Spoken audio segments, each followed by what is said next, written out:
여러분, 이번 공동체 40일의 주제가 되는 말씀이 바로 마태복음 5장 14, 15, 16절에 나와 있는 내용입니다. 여러분, 오늘 방금 읽은 말씀을 보면 예수님께서 우리가 어떠한 것인지 우리의 삶의 정체성에 대해서 얘기를 해주고 있음을 보게 됩니다. 여러분, 이 마태복음 5장이라는 것은 또 어떤 의미가 있습니까? 예수님께서 주셨던 많은 설교 가운데 정말로 명설교로 꼽히는 것이 바로 산상수훈이죠. 산 위에서 하신 설교 말씀을 산상수훈이라고 부르는데 그것이 마태복음 5장, 6장, 7장에 나와 있습니다. 예수님이 하셨던 이 명설교의 내용이 무엇인지를 우리가 한번 생각해 보면 천국 안에 들어와 이제는 천국의 통치를 받기 시작하는 제자들에게, 저와 여러분에게 하나님의 나라의 가치와 목적의 기준이 무엇인지를 설명하고 말씀해 주시는 것이 산상수훈의 목적이었습니다. 하나님의 통치 규범이 무엇인지를 구체적으로 말씀해 주시면서 마태복음 5장, 오늘 본문인 이 5장의 첫 번째 예수님이 그 설교하신 설교의 서론, 도입부에 어떤 내용이 나와 있는가 하면 너무도 유명한 팔복이 나와 있어요. 8가지 복이라는 것이죠. 자, 그러면 여러분, 팔복이라는 것은 무엇입니까? 이 팔복은 하나님의 나라와 그리스도인의 삶의 기준이 되는 것이 팔복입니다. 즉, 그리스도인이 누군가 하면 그리스도인은 팔복의 삶으로 살아가는 사람들이에요. 가난한 마음으로 살아가는 사람들, 애통하는 마음, 온유한 마음, 의에 줄이고 목이 마름으로, 긍휼한 마음으로, 청결한 마음으로, 화평을 가져오는 삶으로, 의를 위하여 핍박받는 삶을 살아가는 자들이 바로 예수님이 말씀하시는 주님의 백성, 성도라는 것입니다. 자, 그리고 이 팔복의 삶을 얘기하시면서 이렇게 살아가는 너희들은 오늘 우리가 읽은 말씀 가운데 그 사람들을 뭐라고 하셨는가 보니까 세상의 빛이다 라고 예수님이 말씀하십니다. 여러분, 예수님은 우리 보고 세상의 빛이 되어라고 하신 적이 한 번도 없습니다. 예수님은 명하셨습니다. 너희는 빛이야, 명령하신 거예요. 선언하신 거예요. 자, 그러면 우리 사랑하는 우리 새생명 가족 여러분, 여러분은 빛이십니까? 여러분 정말로 빛이십니까? 자, 그러면 여러분은 어떻게 빛이 되셨습니까? 할렐루야. 여러분, 이 빛이라는 것은요, 내 힘으로 이룰 수 있는 것이 아니에요. 이 빛이라는 것은 내 노력으로 성취할 수 있는 것이 결단코 아닙니다. 왜냐하면 이 빛은요, 여러분이 지금 고백하신 것처럼 예수님이 믿는 모든 자들에게 하나님이 은혜로 주시는 새로운 나의 정체성이기 때문에 그렇습니다. 이전에는 내가 어둠 가운데 있었는데 주께서 나에게 다가오셔서 그 말씀이 들리게 하시고 그 말씀이 깨달아지고 믿음에 이르게 하심으로 은혜로 나에게 주시는 새로운 정체성이 바로 너희는 빛이다예요. 그래서 예수님께서 요한복음 8장 12절에 뭐라고 말씀하셨냐면, 같이 읽습니다. 시작. 예수께서 또 말씀하여 이르시되 나는 세상의 빛이니 나를 따르는 자는 어둠에 다니지 아니하고 생명의 빛을 얻으리라. 자, 예수님이 말씀하시는 것이죠. 예수님이 세상의 빛이라고 말씀하십니다. 즉, 빛이신 예수님이 내 안에 들어오면 어떻게 되는 거예요? 내가 생명의 빛을 얻게 되었다. 빛을 변한다라는 거예요. 예수님의 빛이 내 안에 들어오는 순간 나는 변할 수밖에 없는 거예요. 내 생각이 변하기 시작합니다. 나의 말이 변해요. 행동도 변하기 시작합니다. 나의 성품 또한 변하기 시작합니다. 예수 그리스도를 내가 믿음으로 내가 그리스도인이 되었다는 것의 뜻은요, 나의 존재 자체가 이제는 빛이 되었다는 것을 말하는 거예요. 빛으로 변했음을 말합니다. 여러분, 그렇습니다. 어둠 가운데 있었던 나의 삶 속에 빛이신 예수님이 들어오셨어요. 그리고 이제 그 예수님께서 우리를 향해서 뭐라고 말씀하시는 거 봤더니 너희는 빛이라고 하셨는데, 그런데 중요한 것은요, 어디에 빛이라고 하셨습니까? 할렐루야. 세상의 빛이라고 하셨어요. 예수님은 한 번도 우리로 하여금 교회의 빛으로 부르신 적이 없습니다. 그런데 여러분, 문제가 뭐죠? 우리는 교회 안에서 빛이 되려고 합니다. 교회 안에서 빛이 되려다 보니까 여러분 한번 상상을 해보세요. 교회에서 우리가 함께 성도로서 함께 모여서 하나님을 예배하죠. 자, 여기 계신 여러분이 스스로 입으로 말씀하셨습니다. 여러분은 빛이라고 고백을 하셨습니다. 자, 그러던 빛들이 모여 있습니다. 이 빛들이 모여 있는 곳에서 내가 나의 빛을 비추려면 어떻게 돼요? 다른 사람보다 더 열심히 밝게 비춰지면 빛이 비춰지겠죠. 그러다 보니까 내가 교회 안에서 더 열심히 내려는 모습이 생기기 시작을 합니다. 열심히 내다가 답답해하기 시작하고요. 내 열심을 해서 누군가를 정죄하기 시작을 하고 따라오지 못한다고 말하며 내 빛이 이러는 그런 모습이 생깁니다. 그러다 보면 싸움이 일어나요. 충돌이 일어나요. 그런데 여러분, 우리가 기억해야 되는 것은 교회는 빛이 필요한 것이 아니에요. 예수님은 저와 여러분을 어디에 빛으로 부르셨습니까? 세상의 빛. 여러분, 세상의 빛이라는 것은요, 우리의 삶 가운데 분명한 목적이 있음을 우리에게 암시해주는 예수님이 부르시는 명령이에요. 자, 우리의 삶의 목적이 무엇일까요? 같이 읽습니다. 시작. 크리스천이 세상의 빛이라는 그 목적은 바로 하나님의 빛깔을 세상에 드러내어 하나님을 알도록 하는 것입니다. 한 번 더 읽으실까요? 시작. 크리스천이 세상의 빛이라는 그 목적은 바로 하나님의 빛깔을 세상에 드러내어 하나님을 알도록 하는 것입니다. 여러분, 이것이 바로 예수님께서 저와 여러분을 빛이라 명하신 그 주님의 목적이라는 것이에요. 하나님께서는 저와 여러분을 통하여서, 우리 새세명교회를 통하여서 세상 가운데 하나님의 빛을 비추임으로 세상이 하나님이 누구신지를 알기를 원하신다라는 사실이에요. 자, 그러하다면 오늘 우리가 이 블레싱 40일, 이 공동체 40일을 시작하면서 먼저 가장 중요한 질문을 던지며 우리가 하나님의 빛깔을 세상에 비추이는 빛으로서 살아간다라는 우리의 정체성은 과연 무엇을 뜻하는지를 우리가 심도 있게 고려를 하고 나가야만 할 것입니다. 저는 오늘 여러분과 함께 두 가지를 나누면서 우리의 삶의 정체성이 무엇인지, 세상의 빛이란 것은 무엇인지를 함께 나누기를 원합니다. 자, 첫 번째 같이 읽습니다. 시작. 크리스천은 세상에 드러나진 존재들입니다. 한 번 더 읽습니다. 시작. 크리스천은 세상에 드러나진 존재들입니다. 자, 14절 읽으실까요? 시작. 너희는 세상의 빛이라 산 위에 있는 동네가 숨겨지지 못할 것이요. 자, 여러분, 이 말씀은요, 그리스도인들이 숨어 살 수 없음을 알려주십니다. 빛이라는 것은요, 빛 자신을 숨길 수가 없어요. 빛은 드러날 수밖에 없는 것입니다. 마찬가지로 크리스찬은요, 세상에 노출된 자들이에요. 세상에 드러나진 존재들이 크리스찬이에요. 사랑하는 우리 새생명 가족 여러분, 여러분은요, 빛이 되어가는 것이 아니라 예수님을 믿는 순간 이미 빛이 되셨습니다. 아멘이십니까? 여러분 정말 아멘이세요? 자, 그런데 여러분이 빛이라고 하시면, 자, 제가 좀 오늘 무거운 얘기를 좀 할 수밖에 없습니다. 우리의 정체성에 관한 중요한 이야기이기 때문에 무거워질 수는 있지만, 여러분 정말로 더 중요한 것은 내가 만약에 빛이라고 고백을 하면 여러분은 지금 그 빛을 바라고 계십니까? 나는 내 빛을, 예수 그리스도의 빛을 세상 가운데 비추고 살아가고 있느냐는 질문입니다. 여러분, 우리가 예수님을 믿기 때문에 빛이 되었어요. 우리가 빛은 빛인데, 자, 그러하다면 여러분 그 빛을 우리가 진짜 바라고 있는지를 물어야 된다는 거예요. 근데 이 질문에 여러분 우리가 솔직해지면 솔직히 선뜻 내가 그렇다라고 답하기가 좀 약간 곤란하게 여겨지지는 않으시나요? 왜냐하면 저를 포함해서 우리의 삶을 보면 솔직히 내가 빛을 바라기보다는 빛을 안 바랄 때가 더욱더 많은 것 같아서 내가 선뜻 yes, 그렇습니다라고 답을 못하지는 않습니까?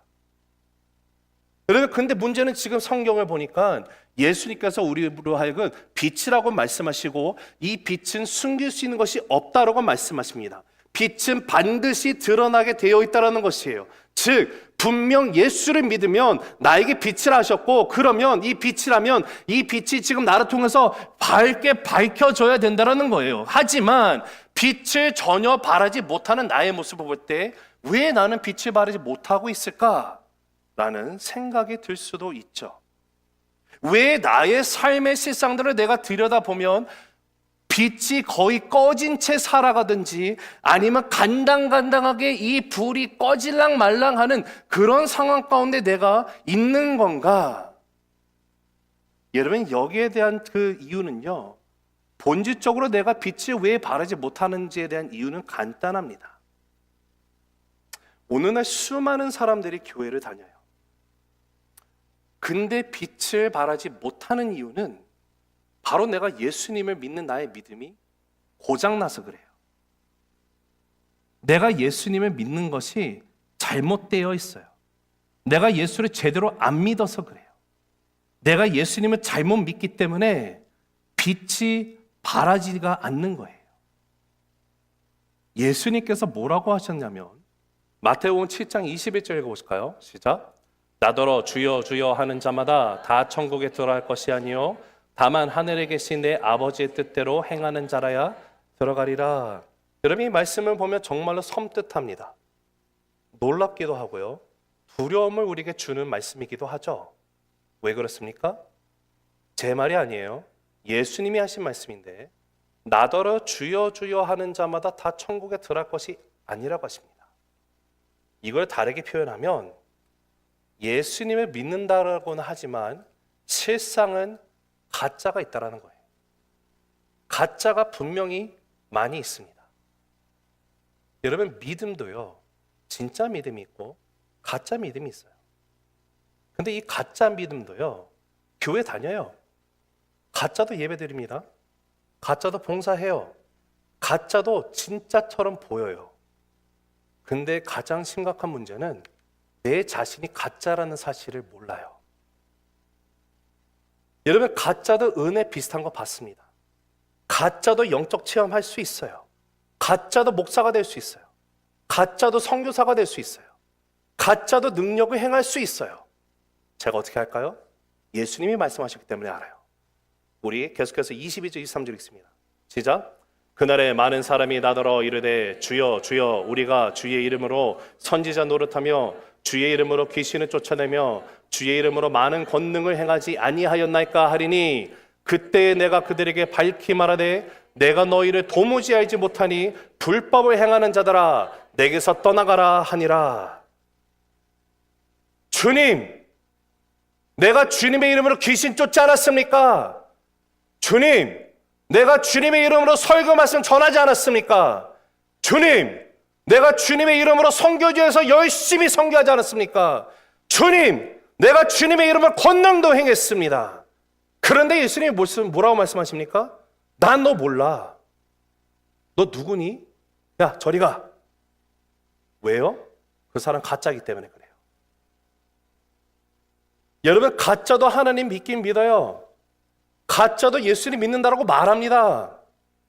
그런데 여러분, 이런 가짜 신앙, 가짜 믿음, 가짜 크리스찬의 핵심적으로 나타나는 특징이 뭔지 아십니까? 그것은 바로 하나님을 믿기는 믿는데 나를 위해서 믿어요.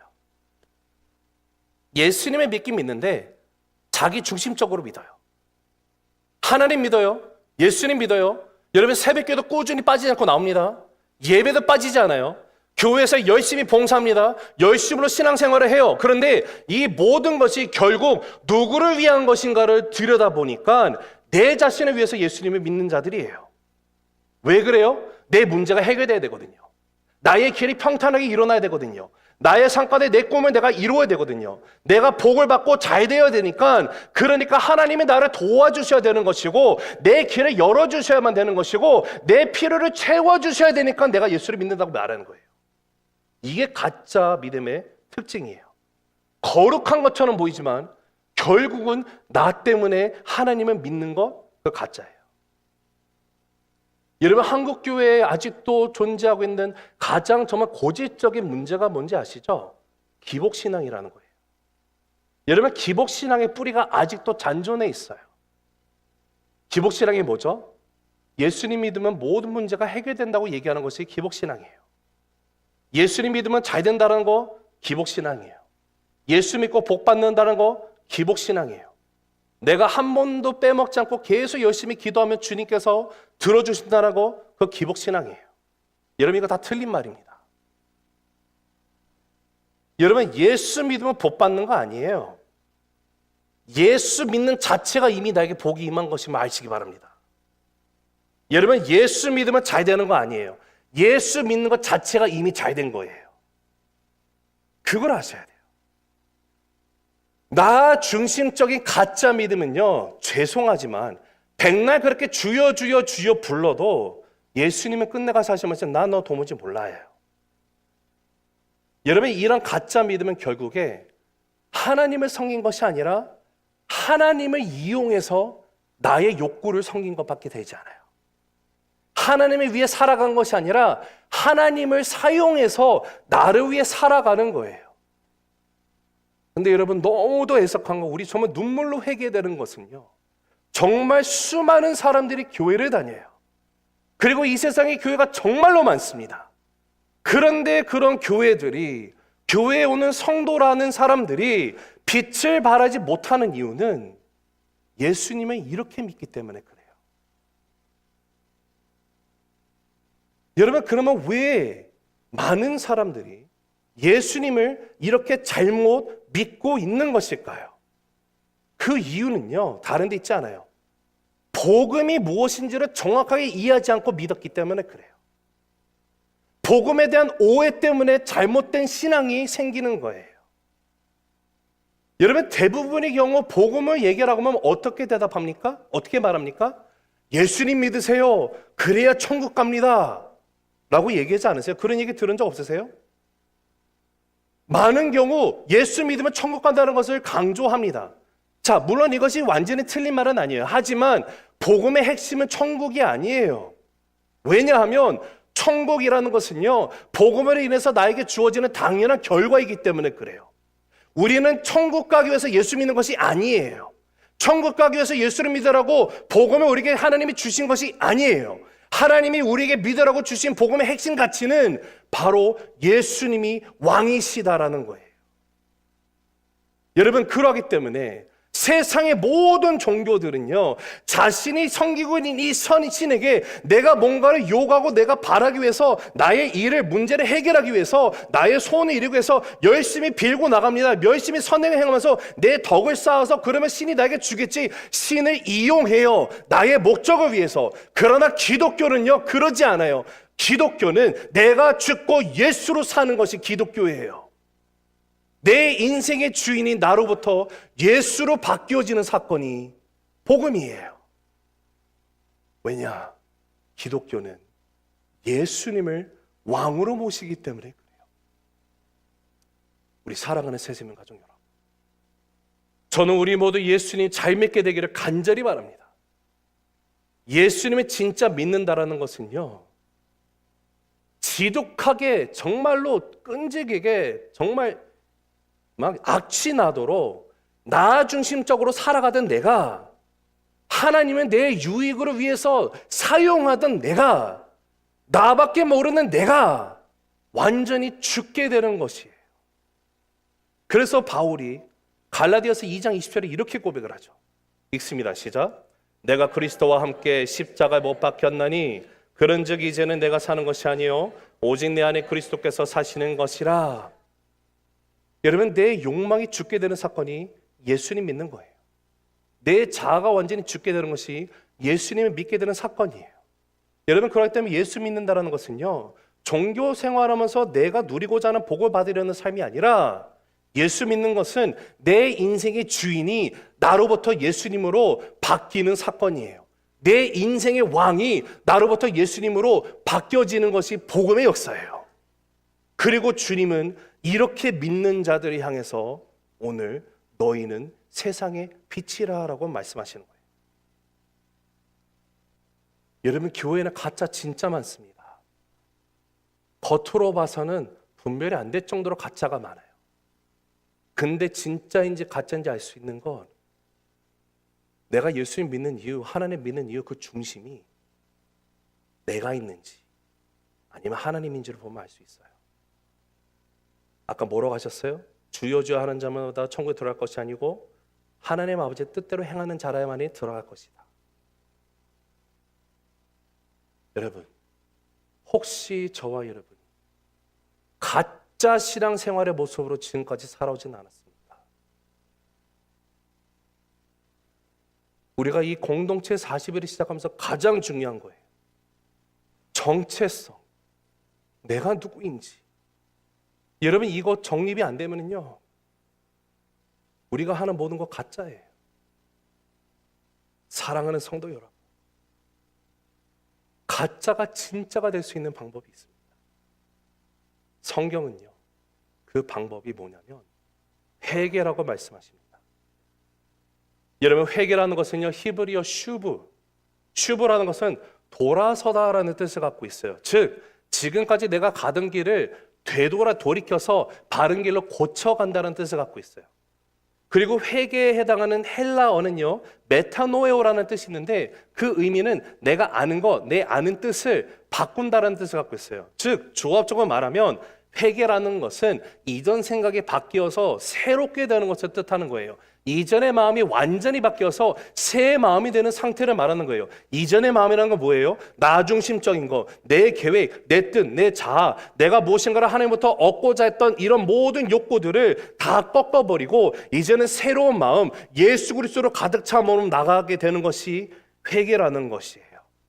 그래서 이번 공동체 40일을 통하여서 우리 사랑하는 성도 여러분, 우리의 삶 가운데 정말로 이 유턴이 일어나게 되기를 간절히 기도합니다. 성령 하나님께서 역사해 주심으로 진정한 회개 역사가 우리 교회를 통해서 시작이 되고 이 지역 가운데 흘러나가게 되기를 간절히 예수 그리스도 이름으로 기도합니다.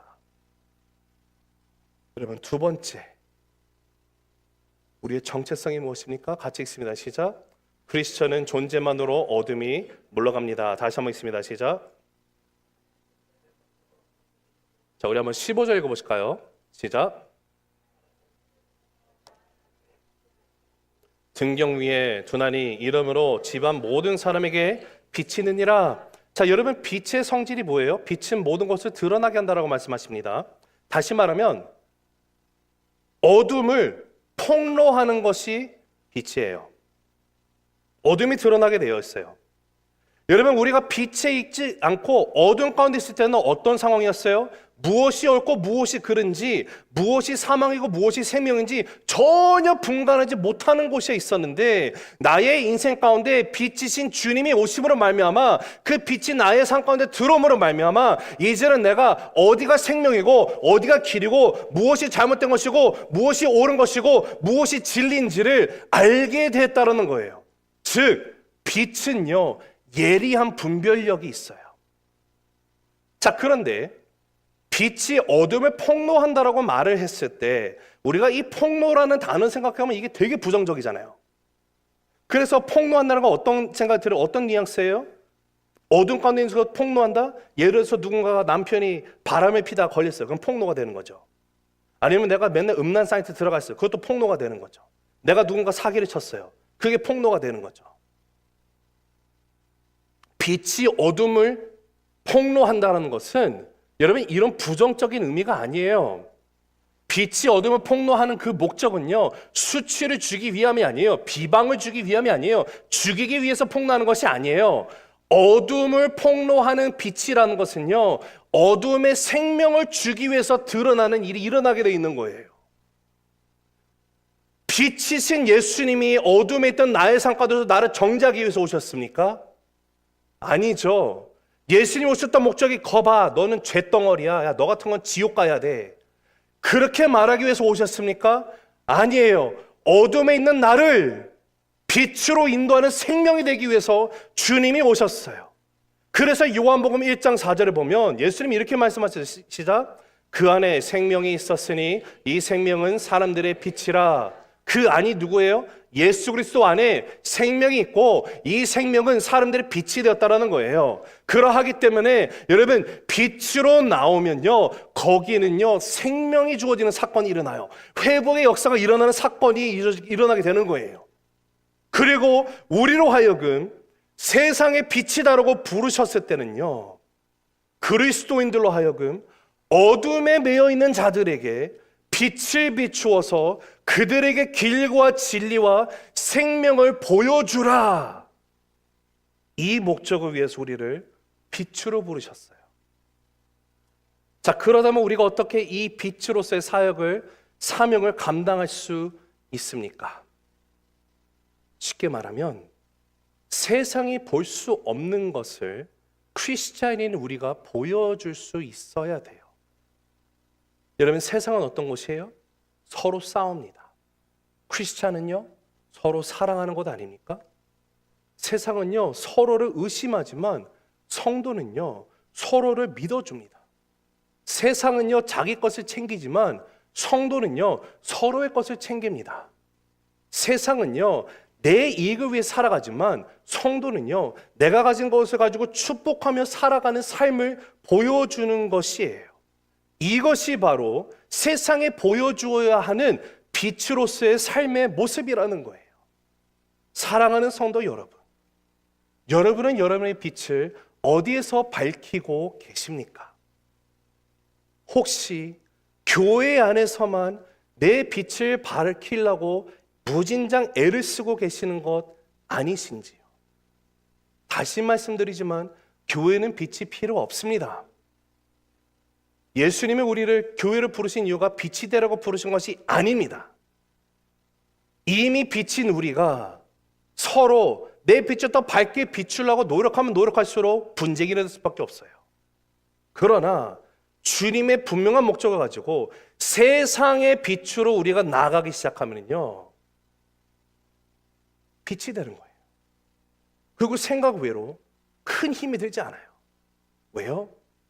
어두운 곳에 작은 빛이 있으면 이런 조그만 핸드폰의 불빛이라 할지라도 어두운 곳에서 이걸 켜면은요, 거기 있는 곳이 환하게 보이기 시작을 해요. 그것이 하나님이 우리를 빛으로 보신 속성이에요. 그래서 오늘 말씀에 보면 예수님이 뭐라고 말씀하셨냐면 등불을 켜서 말 아래에 두지 않는다 라고 15절에 말씀을 하셨습니다. 자, 여기서 말이라고 하는 것은 곡식을 담을 때 사용하는 그릇입니다. 즉, 여러분 그릇을, 자, 요게 만약에 양초라고 치겠습니다. 불이 켜져 있어요. 요것을 말 아래에 둔다는 것은요, 이 그릇을 가지고 이렇게 덮어놓는다는 것을 뜻해요. 자, 이것을 만약에 양초를 그릇으로 덮으면 어떤 현상이 일어날까요? 만약에 이 그릇 안을 보면 거기는 환한 빛이 있겠죠. 그러나 이 그릇이 확 닫아버리는 순간 이 빛은 바깥에서는 차단이 되어 있습니다. 그리고 더 나가서 더 큰 문제는 이 그릇 안에 있는 산소가 다 소진이 되면 그 불 또한 함께 꺼지고 말아요. 그래서 예수님이 등불을 말 아래 두지 않는다라고 말씀하시면서 이 등불을 어디에 둔다라고 말씀하십니까? 등경 위에 두나니. 여러분, 등불을 등경 위에 둘 때 그 목적이 무엇인가 봤더니 그 빛이 집안 모든 사람에게 비치게 되기 위해서라는 거였어요. 자, 근데 지금 요것만 보면 그러면 집안이라니까 교회 안에서 빛이 되는 거 아닙니까? 라고 해석을 하시면 잘못된 해석이 됩니다. 왜 그래요? 이미 14절에서 예수님께서 우리가 어디에 빛이라고 말씀하셨어요? 세상의 빛이다라고 말씀하시면서 이 세상의 빛이 어떠한지 그 속성을 말씀해 주기 위해서 집안의 등경 위에 뒀을 때 모든 사람이 보는 것을 예화로 알려 설명해 주시는 것이잖아요. 그러니까 하나님께서 저와 여러분을 세상의 등경처럼 높여 놓으셨어요. 올려놓으신 거예요. 그런데 우리가 빛으로 살 때 중요한 사실은요, 내가 진짜 세상의 빛으로 서 있게 될 때 일어나는 결과가 있는데 그 결과가 무엇이냐면 바로 16절에 나와 있어요. 같이 읽습니다. 시작. 이같이 너희 빛이 사람 앞에 비치게 하여 그들로 너희 착한 행실을 보고 하늘에 계신 너희 아버지께 영광을 돌리게 하라. 자, 무엇을 위해서 우리가 빛으로 이 땅 가운데 비추게 되는 겁니까? 나의 영광을 위해서요? 아니죠. 하나님 아버지께 영광을 돌리기 위해서예요. 내가 뭘 하든지 그게 하나님의 영광이 되고 하나님의 빛에 드러내는 삶으로 살아가는 것, 이것이 세상의 빛으로 살아가는 인생이에요. 여러분, 세상의 관심은요, 교회에 있지 않습니다. 아니, 세상의 관심은 교회 사이즈에 있지 않아요. 세상의 관심은요, 교회 다양한 프로그램에 있지도 않아요. 세상에 가지고 있는 관심은 교회가 어떻게 살아가는지에 대해서 관심이 있어요. 세상은요, 여기서 교회가 새세명교회가 어떻게 모여서 어떤 모습으로 있다 이런 데 관심 없어요. 세상에 저와 여러분이 흩어져서 어떻게 교회로 살아가는지 그 모습에 관심이 있다는 거예요. 내가 어떻게 신앙생활 하는지에 대해서는 세상은 관심을 두지 않아요. 그런데 세상에 관심을 두는 것은요, 나의 생활 가운데 내가 어떻게 신앙의 모습으로 살아가려는지에 관심을 두는 거예요. 세상이 여러분 복음을 거부하면서 받아들이지 않는 이유가 어디 있습니까? 혹시 우리가 전하는 복음이 2000년 전에는 이것이 분명한 확실한 진리였는데 오늘날 이것이 변질되었다든지 효력이 떨어졌다든지 해서 복음에 문제가 생겨서 복음을 거부하는 거예요? 아니죠. 아니면 복음인 예수 그리스도가 뭔가 차자가 생겨가지고 더 이상 예수를 받아들이지 않으려는 겁니까? 아니에요. 복음에는 전혀 문제가 없습니다. 세상이 예수님을 복음을 받아들이지 않는 이유, 받아들이지 못하는 이유는요, 다른 데 있는 것이 아니라 복음을 전하는 사람들이, 복음을 상징하는 우리가, 우리의 삶이 복음이 나오지 않기 때문에 그래요. 그래서 인도 간디가 이렇게 말했잖아요. 나는 당신의 예수를 좋아한다. 그러나 당신 크리스찬들은 내가 싫어한다. 왜? 너네 크리스찬들은 너의 주인이라 말하는 예수님과 너무 다르기 때문에. 여러분, 세상은 나를 통해서 눈에 보이지 않는 예수님을 만나기를 원합니다. 세상 사람들은요, 기독교의 교리를 이해했기 때문에 예수님을 믿는 것보다는 예수 믿는 사람들의 삶의 모습을 통해서 예수님을 만나게 되고 믿게 되는 거예요.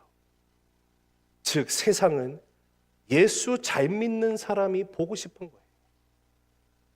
그런 사람이 보이지 않으니까 교회가 욕을 먹어요. 기독교를 개독교라고 말해요. 사랑하는 성도 여러분, 우리는 빛의 사람이에요. 빛의 사람으로 부름을 받은 우리의 삶의 목적이 무엇이라고요? 그 목적은 바로 하나님의 빛깔을 세상에 드러내서 세상이 하나님을 알도록 하는 것이 우리의 인생에 주어진 목적입니다. 나의 삶을 통해 하나님을 떠난 이 세상에 하나님을 드러내고자 내가 존재하는 것이에요. 여러분, 우리가 착한 행실을 하는 이유가 무엇이에요? 오늘 말씀에 뭐라고 나와 있어요? 하나님의 영광을 드러내기 위해서 착한 행실을 하라고 말씀하고 있어요. 너의 착한 행실을 보여라. 이를 통해서 하나님이 영광을 받게 될 것이다. 너의 착한 행실을 행하라. 이를 통해서 너희가 세상의 빛임을, 내가 정말 복음의 메시지인 내가 세상의 소망임을 너희를 통해서 알게 될 것이다 라고 말씀하고 계시는 거예요. 즉, 우리의 착한 행실로 말미암아 세상에 하나님의 영광을 올려드리는 그 삶으로 나아가는 것이 이번에 우리가 함께하는 세상을 감동시키는 블레싱 40일의 목적이 됩니다. 여러분, 우리는요, 우리의 삶이 정말 이 세상에 감동을 줄 수 있는 축복의 삶이 되어야만 합니다. 이것을 다르게 표현하면요, 바로 선교적인 삶으로 이곳에서 살아가는 것이 되는 것이에요. 내 삶을 통해서 내가 살아가고 있는 나의 삶 가정 가운데, 이웃 가운데, 직장 가운데, 이 지역에서 예수 그리스도가 선포되어지는 것을 말하는 거예요. 하나님의 영광이 드러나게 되는 것을 말하는 것이에요. 여러분, 우리는 이것을 위해서 하나님이 이 땅 가운데 선교사로 살아가도록 이곳에 우리를 두셨다는 것을 잊어서는 안 됩니다. 우리가 이 땅에서 선교적인 삶을 살아가기 위해서는요, 착한 행실이 있어야 돼요. 여러분, 착한 행실로 살아가는 것은 하루아침에 되지 않습니다. 그것은 분명히 우리의 영적인 습관이 되어야만 해요.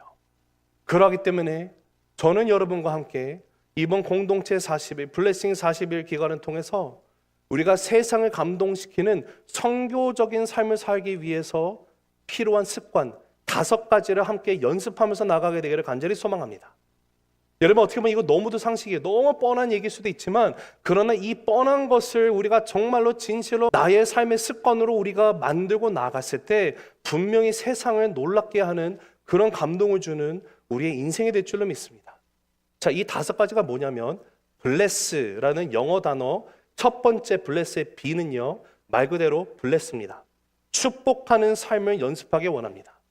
저와 여러분이 세상 가운데 누구를 만나든지 저와 여러분의 입에서 우리의 삶 가운데서 그 사람을 축복하며 기도하는 삶이 되기를 원합니다. 그리고 두 번째 letter, 그 L은요, listen, 경청하는 삶을 연습하자라는 거예요. 여러분, 세상 가운데 예수님을 알지 못하는 사람, 계속 거부하는 자들, 여러분 그들의 스토리를 한번 들어보게 되길 원합니다. 그들의 말에, 그 이야기에 귀를 기울이고 경청하기 시작하면요, 그 인생 가운데 있었던 아픔과 고민이 드러나기 시작할 거예요. 아마 예전에 교회로부터 상처를 받아서 예수님을 거부하는 사람이 있을 수도 있어요. 그런 아픔이 생겨서 예수님을 거부하는 영혼들, 여러분 그들의 스토리를 듣고 정말 아픔과 고민, 상대방의 문제를 우리가 정말 경청하고 나가면 여러분 그것을 알고 하나님께서 위로와 격려가 되는 그런 역사를 일으키시기 때문에 우리가 듣는 연습을 해야 될 것입니다. 그리고 세 번째 E는 eat, 먹는 것인데요, 우리가 함께 식사를 나눔으로 인해서, 식탁의 공동체를 나눔으로 인해서 서로가 하나가 되고 서로 축복을 할 수 있는 그런 삶이 되기를 원합니다. 네 번째 S는 serve입니다. 섬기는 거예요. 우리가 섬김의 삶이 연습이 되기를 원합니다.